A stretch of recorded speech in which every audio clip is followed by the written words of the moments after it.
दोस्तों, आप सभी बच्चों के लिए 10वीं हिंदी विषय का पेपर आ चुका है आपकी स्क्रीन के सामने।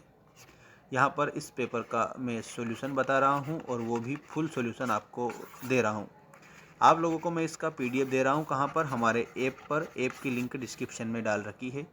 कक्षा 10वीं एमपी बोर्ड का ये पूरा पेपर है सॉल्यूशन सहित। पहला जो क्वेश्चन है आपके लिए आ चुका है। सारे क्वेश्चन हल करना आप सभी बच्चे।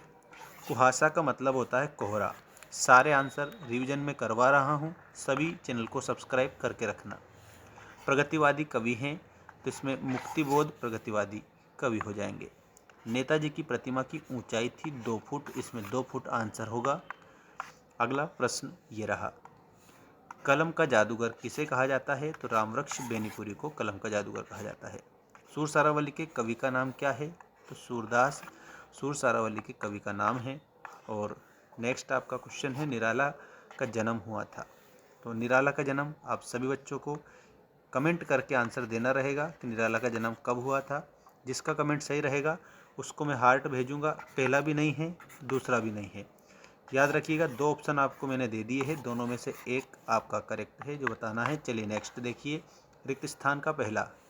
आधुनिक हिंदी कविता का प्रारंभ संवत से माना जाता है, संवत 1900 से। अर्थ की दृष्टि से वाक्य के प्रकार होते हैं, 8 प्रकार होते हैं। छंद के प्रकार हैं तो वर्णिक और मात्रिक 2 तरीके के। वल्लभाचार्य सूरदास के गुरु थे तो खालिस्तान में सभी को सूरदास लिखना रहेगा। दोहा छंद की प्रथम और तृतीय पंक्ति में, पहली और तीसरी पंक्ति में 13-13 और दूसरी चौथी में 11-11, 13-11 होती है। ठीक। अगला क्वेश्चन, रस के अंग होते हैं तो रस के 4 अंग होते हैं। सही जोड़ी बनाइए वाला क्वेश्चन देखिएगा।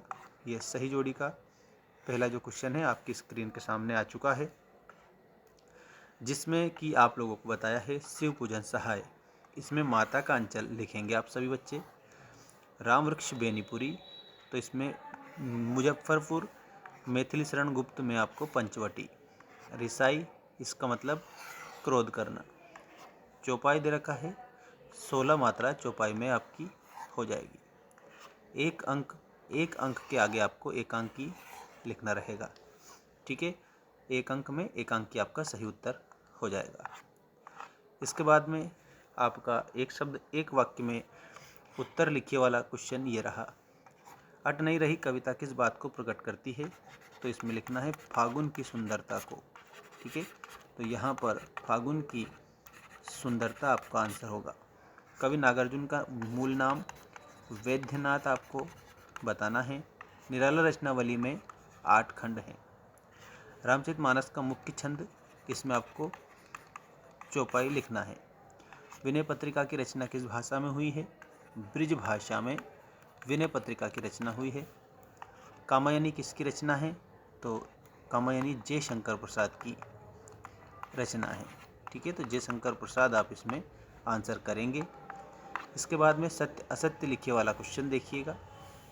पर्वती सुंदरता मन को नहीं भाती है, असत्य हो जाएगा। संस्मरण में कल्पना तत्व की प्रधानता होती है, इसमें आप लोगों को सत्य लिखना रहेगा। हिंदी का प्रथम उपन्यास परीक्षा गुरु है, ये भी आपका सत्य है। और कहानी के 6 तत्व होते हैं, बिल्कुल सत्य। श्री कृष्ण ने गोपियों को समझाने उद्धव को भेजा था, ये भी आपका सत्य आंसर है। बिस्मिल्लाह खां हिंदू मुस्लिम एकता के समर्थक थे, तो ये भी आपको सत्य लिखना रहेगा। बाकी सारी चीज़ें ऐप पर आपको मिल जाएगी। ऐप की लिंक डिस्क्रिप्शन में डाल रखी है, डाउनलोड ज़रूर करिएगा।